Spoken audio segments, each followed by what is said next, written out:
तो अभी तक हमने देखा कि इमसॉल को अपनी बॉस के फोर्स करने पर सॉरी करना पड़ा था, जबकि उसकी कोई गलती भी नहीं थी। जिसके बाद अब जब वो साइड में बैठकर सॉरी लेटर लिख रही होती है, तो तब उसे यहाँ और कोई नहीं बल्कि टायसोंग मिला, जो कि इमसॉल को गैंगस्टर लेडी कहकर पुकार रहा होता है। इमसॉल हैरान हुई कि तुम यहाँ क्या कर रहे हो, यानी तुम तो पुलिस ऑफिसर हो ना, तो फिर यहाँ क्यों हो?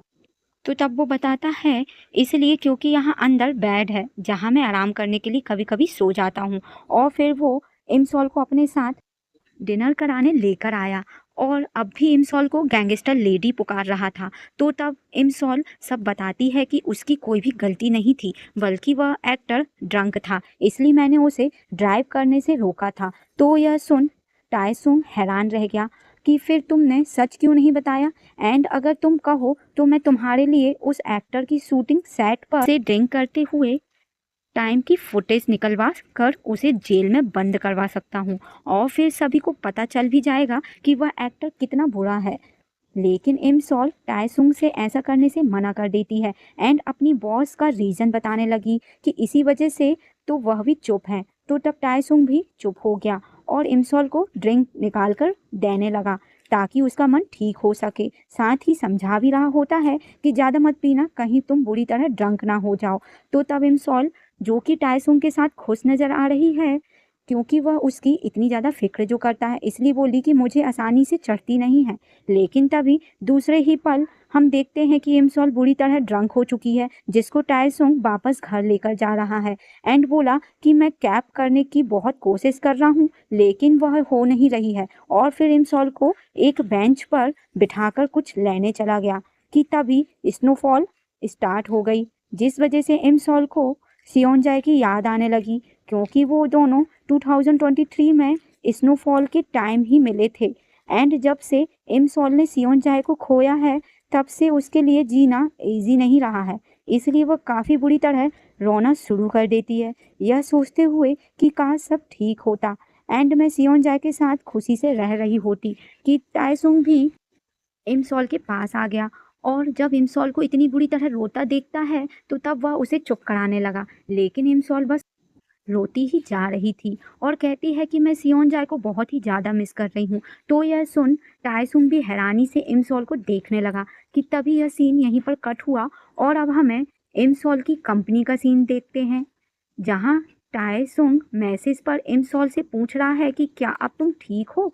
इमसॉल रिप्लाई देती है कि हाँ, लेकिन रात का मुझे कुछ भी याद नहीं, और फिर टायसुंग को थैंक्स करने लग जाती है घर छोड़ने के लिए। तो तब वो कहता है कि अगर तुम थैंकफुल हो तो मुझे ट्रीट दे दो, जिस पर इमसॉल ने रिप्लाई दिया है कि ठीक है, नेक्स्ट टाइम दे दूंगी। और फिर जब जैसे अपनी बॉस के पास आई उन्हें कोई फाइल देने, तो बॉस कहती हैं कि तुमने मुझे बताया क्यों नहीं था कि उस एक्टर ने ड्रिंक कर रखी थी, इसलिए तुमने उसे रोका था। एक्चुअली अब बॉस को बिल्कुल अच्छा फील नहीं हो रहा है कि गलती उनकी एम्प्लॉय की नहीं थी, बल्कि उस घमंडी एक्टर की थी। लेकिन तब भी इमसॉल को मेरे कहने पर झुकना पड़ा, इसलिए अब वो सॉरी कर रही हैं। इमसॉल खुश हुई यह सब सुनकर कि हमारी बॉस इतनी भी बुरी इंसान नहीं जितना कि हम उन्हें समझते हैं। और फिर जब बॉस ने बताया कि मैंने तुम्हारी वाली मूवी स्क्रिप्ट को पास कर दिया है, यानी बहुत जल्द उस पर भी मूवी बननी स्टार्ट हो जाएगी, तो यह सुन इमसॉल के होश उड़ गए कि क्या आप सच कह रही हो, थैंक यू सो मच। और फिर बॉस की बहुत सारी तारीफ करने लग जाती है। बॉस बोली कि ठीक है, अब मैं इतनी भी अच्छी नहीं हूँ, तुम मुझे फाइल देने आई थी ना, इसलिए। इमसॉल कहती है कि हाँ, और फिर जैसे ही उसने फाइल दी तो उसमें एक लेटर मिला। बॉस को लगा कि इमसॉल को पहले ही पता चल गया होगा कि मैंने उसकी स्क्रिप्ट को पास कर दिया है, इसलिए मुझे थैंक्स बोलने के लिए वह लेटर लिख कर लाई है। लेकिन इमसॉल को तो याद ही नहीं होता है कि आखिर यह लेटर मेरी फाइल में आया कैसे। इमसॉल अपनी फ्रेंड युंजे के साथ है, जहाँ युंजे भी काफ़ी ज़्यादा हैप्पी है इमसॉल की स्क्रिप्ट पास का सुनकर, इसलिए दोनों बहुत ही ज़्यादा खुश हो रही होती हैं। लेकिन जब जैसे इमसॉल को उस लेटर का याद आया, तो तब वह शॉक खड़ी रह गई। एक्चुअली इमसॉल जब ड्रंक हालत में घर वापस आई थी, तो तब उसे अपनी बॉस पर बहुत ही ज़्यादा गुस्सा आ रहा था कि बॉस ने कैसे मुझे उन लोगों के सामने नीचा दिखाया एंड मुझे सॉरी कराया, जबकि मेरी तो कोई गलती भी नहीं थी। इसलिए बहुत ही ज़्यादा गुस्से में रिजाइन लेटर लिखने लग जाती है। एंड यहाँ वह अपनी बॉस को काफ़ी कुछ बुरा बुरा लिख रही थी कि आखिर आप खुद को समझती क्या हो, क्या आप मूवी इंडस्ट्री की गॉड हो, जो आपने मेरी बिल्कुल भी बात नहीं सुनी थी, क्या मेरी कोई इज्जत नहीं है, इसलिए मुझे आप जैसी औरत के साथ बिल्कुल भी काम नहीं करना। और फिर तभी प्रिंट आउट निकाल कर उस लेटर को रेड एम्बलप में भर के फाइल में रख देती है। जो सब बातें उसने प्रेजेंट में युंजे को भी बता दी। युंजे कहने लगी कि अगर बॉस ने वह लेटर रीड कर लिया तो फिर तुम्हारा यहाँ रुकना इम्पॉसिबल होगा।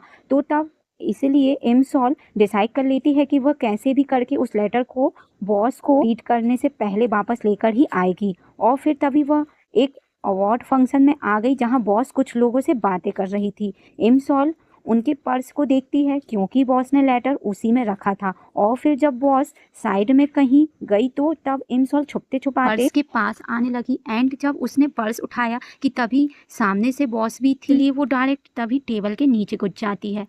बॉस ने इमसॉल को देखा नहीं था, इसलिए इमसॉल ने फाइनली पर्स उठा लिया, जिसे लेकर वह बाहर अकेले में आ गई। एंड लेटर को पर्स से निकाल लेती है, यह बोलते हुए कि थैंक गॉड बॉस ने इसे अभी तक रीड नहीं किया है। और फिर जब पर्स वापस से टेबल पर रखने जाने लगी तो तब यहाँ उसकी किसी से टक्कर हो जाती है, जो कि इमसॉल को गिरने से बचा लेता है। लेकिन यह पर्सन और कोई नहीं बल्कि सियोनजाए था, जिसको देखकर इमसॉल के बुरी तरह होश उड़ गए। तो वही सियोनजाए भी नॉन स्टॉप इमसॉल को देखता जा रहा है। एक्चुअली जब सियोनजाए की डेथ हो गई थी एंड उसकी डेड बॉडी को पानी से निकाल कर लेकर जाया जा रहा था, तो तब इमसॉल बेचारी चिल्ला चिल्ला कर काफ़ी बुरी तरह रोई थी कि नहीं सियोनजाए, तुम मुझे छोड़कर नहीं जा सकते हो। लेकिन तभी नोटिस करती है कि सियोनजाए की वॉच साइन कर रही है, जिस वजह से उसे याद आया कि लास्ट टाइम भी सियोनजाए की वॉच उसकी डेथ के बाद साइन कर रही थी। एंड तभी टाइम मशीन बन गई थी। एंड अब क्योंकि इस बारी सियोनजाए की डेथ पास्ट में हुई है और उसके हाथ में अभी भी उसकी वॉच है, इसलिए समझ गई कि इसका मतलब अभी भी चांस है पास्ट में जाकर सियोनजाए को बचाने का। इसलिए जल्दी से भागती हुई सियोनजाए के पास आई और बोलने लगी कि काश हम दोनों कभी मिले ही नहीं होते, तो तुम्हारे साथ ऐसा कभी होता ही नहीं, इसलिए इस बार ही मैं तुम्हारे साथ कुछ नहीं होने दूंगी। और फिर तभी हिम्मत करके उसने वॉच के बटन को प्रेस कर दिया और डायरेक्ट दोबारा से टाइम में पीछे आ गई। एंड इस बार ही वह बहुत ही पीछे से टाइम में आई थी, यानी कि यह वो टाइम है जब बारिश में सियोनजाए ने इमसॉल को पहली बार देखा था और तभी से वन साइड लव करने लगा था। इसलिए इस बार भी इमसॉल सियोनजाए के पास जाती ही नहीं, जैसे कि पहले पार्सल लेने गई थी। सियोनजाए भी पीछे से इमसॉल को देख लेता है, तो वही इमसॉल नीचे बैठकर काफ़ी बुरी तरह रोने लगी, क्योंकि यही दिन इन दोनों की लव स्टोरी का सबसे मेन दिन था, जिसे अब वो बदल चुकी है। तो वही सियोनजाए पार्सल को इमसॉल के घर पर रखने के बाद यहाँ से वापस अपने घर चला जाता है बिना इमसॉल से मिले। फिर नेक्स्ट सीन में हम इमसॉल को यहाँ से जाते हुए देखते हैं, यानी कि वह अपना यह घर शिफ्ट कर रही है, क्योंकि इमसॉल का मानना है कि ना ही वह सियोनजाए के सामने रहेगी तो ना ही यह दोनों एक दूसरे से कभी मिल पाएंगे। कि तभी इसी बीच इमसॉल को वो सभी मोमेंट्स भी याद आने लगे जो इन दोनों के बीच रह चुके हैं, कि सियोनजाए कैसे पहले इमसॉल की सुनता तक नहीं था, मगर फिर ये दोनों एक दूसरे को लाइक करने लगे थे। और फिर जब इमसॉल फाइनली यहाँ से चली गई तो तब सियोनजाए घर से बाहर आया और ट्रक जाते हुए देखकर कहने लगा कि लगता है कि हमारे सामने वाले यहाँ से जा चुके हैं। और फिर तभी वह भी यहाँ से जाने लगा एंड उसका हाथ भी इंजर्ड था, इसका मतलब स्विमिंग कंपटीशन इंसिडेंस हो चुका है। और फिर अब वो सभी गिफ्ट्स भी गायब होने लगे जो इन दोनों ने एक दूसरे को दिए थे, यहाँ तक कि इन दोनों की फ़ोटो भी हमेशा के लिए इरेज हो गई।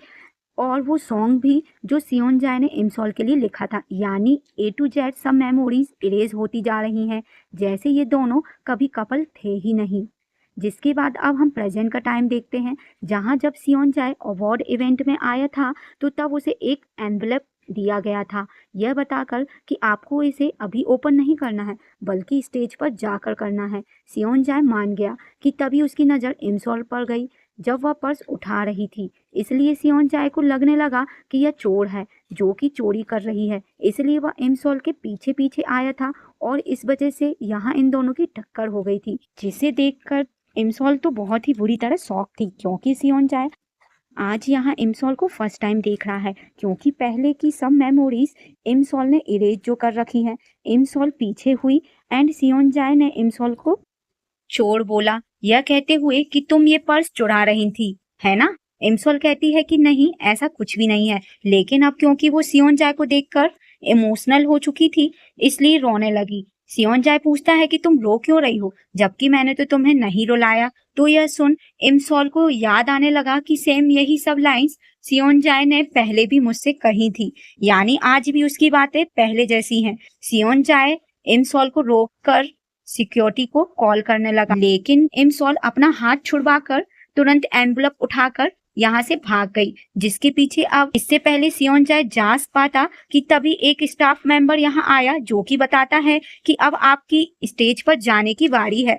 तो इसलिए सियोन जाए इमसॉल का पीछा नहीं कर पाया। तो वही इमसॉल जो कि अब अपनी कार में है एंड कह रही थी कि इतने सालों से मैंने कितनी कोशिश की सियोन जाए के सामने नहीं आने की, लेकिन आज हम दोनों का आमना सामना हो ही गया कि तभी उसे एक लड़की जाती दिखी जो कि वही थी जिससे इमसॉल पहले भी मिल चुकी है, यानी सियोन जाए की बिग फैन। इसलिए इमसॉल उसे पकड़ने के लिए बाहर आती है, लेकिन तब तक वो यहाँ से जा चुकी होती है। जिसके बाद अब हम इमसॉल को उसके घर पर देखते हैं, जहाँ सभी लोग उसी अवार्ड शो को देख रहे थे, जहाँ पर सियोन जाए भी है। युंजे ने जल्दी से इमसॉल के पास आकर पूछा कि क्या तुम एम्बुलप वापस ले आई? तो तब इमसॉल बताती है कि हाँ, लेकिन उसे उस एम्बुलप पर बहुत ही ज्यादा गुस्सा आ रहा था, इसलिए वह उसे मोड़ने लगी। मगर जब रियलाइज करती है कि यह तो अलग एम्बुलप है, और फिर जब जैसे ही उसने उसे ओपन किया तो पता चला कि यह तो अवार्ड इवेंट का एम्बुलप है, यानी कि सियोन जाए का वो वही सियोन जाए की अब स्टेज पर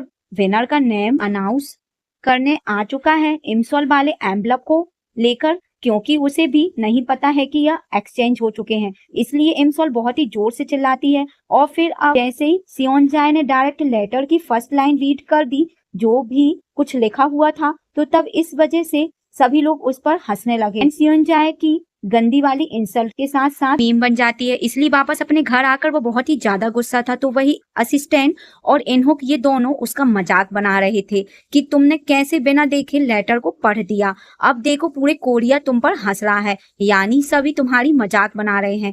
तो वही इनहुक कहता है कि तुम्हें उस चोर लड़की के पीछे जाना नहीं चाहिए था, यानी ये तुम्हारा काम नहीं था, अब देखो हो गई ना तुम्हारी इंसल्ट। और फिर इमसॉल वाले लेटर को रीड कर कहने लगा कि वैसे मुझे तो इस लड़की पर भी तरस आ रहा है कि इसे इसकी बॉस ने कितना ज्यादा परेशान कर रखा है, जो इसने इतने ज्यादा गंदे वर्ड्स के साथ गुस्से में रिजाइन लेटर लिखा हुआ है। तो तब मैनेजर बोला कि परेशान तो मैं भी रहता हूँ सियोन जाए से, इसलिए मैं अपने पॉकेट में हमेशा रिजाइन लेटर रखता हूँ। तो तब सियोन जाए जो कि ऑलरेडी गुस्सा है वो कहने लगा कि लाओ तो फिर मुझे दे दो, मैं साइन कर देता हूँ। मगर असिस्टेंट उसे वो देता नहीं। सियोन जाए ने यहाँ बैठकर कसम खाई कि जिस लड़की की वजह से मेरी पूरी कंट्री में इंसल्ट हुई है उसको मैं छोड़ूंगा नहीं। और फिर जब इमसॉल को उल्टा सीधा कह ही रहा था कि तभी इन सभी को कुछ आवाज आई कि जैसे कोई गलत पासवर्ड डालने की कोशिश कर रहा है। इसलिए सियोन जाए जब जैसे ही बाहर आता है तो ये वही लड़की थी, यानी सियोन जाए की बिग फैन, जो कि यहाँ से भाग गई, जिसके पीछे पीछे सिक्योरिटी गार्ड भी गए सियोन जाए को सॉरी बोलते हुए। एंड असिस्टेंट और इनहुक की ये दोनों भी बाहर आकर झांकने लगते हैं। इसका मतलब चीजें सेम वही रिपीट हो रही हैं जैसे कि पहले भी हो चुकी हैं। और बस फिर इसी सीन के साथ हमारा 43 पार्ट यहाँ पर कंप्लीट हो जाता है। तो गाइस मेरी वीडियो को लाइक करें एंड सब्सक्राइब करें ताकि आपको मेरी वीडियो आगे आसानी से मिल सके। तो तब तक के लिए बाय बाय।